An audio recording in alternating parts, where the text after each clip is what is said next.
కత్రినా కెవ్వుకేక appearance, cat సిడ్ల sizzling romance, mind blowing Kala Chashma, ultimate సావ్ ఆస్మాన్, ఇలా చెప్పుకుంటూ పోతే బార్ బార్ దేకో పరంగా డజనుకు పైగా హైలైట్ పాయింట్స్ ఉన్నాయి. కాకపోతే వీటన్నింటినీ ఒక దగ్గరికి చేర్చి ఎంగేజింగ్గా మార్చాల్సిన మెయిన్ ప్లాట్ బోరింగ్గా తయారవడంతో లాజిక్లెస్ సినిమాకి కనెక్ట్ అవ్వలేక, ఎక్కడైనా ఏదైనా మ్యాజిక్ ఉంటుందేమోనని ఆశ చంపుకోలేక చివరి వరకు సినిమా చూస్తే ద ఎండ్ కార్డు పడేసరికి హెడేక్ రావడం ఖాయం. చివరి 15 నిమిషాలు ద ఎడ్జ్ ఆఫ్ టుమారోకి కాపీలా ఉండడం మరో దారుణమైన failure factor. Star cast, production values, music, camera work ఇవి తప్పించి బార్ బార్ దేకో గురించి గొప్పగా చెప్పుకోవడానికి ఏమీ లేదు. జై, దియా పాత్రలలో కత్రినా, సిద్ధార్థ్ మల్హోత్రా జీవించారు. కానీ వారి జర్నీకి అన్ని అడ్డంకులు ఎదురుకావడంతో చివరకు ఒక డైరెక్టర్ ఫెయిల్యూర్ మూవీగా నిలిచిపోయింది bar bar దేకో.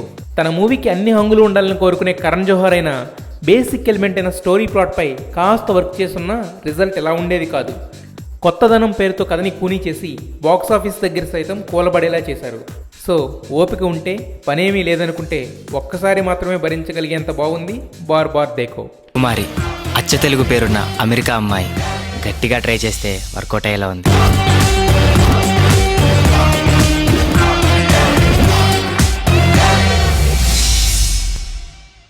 No marriage, only romance.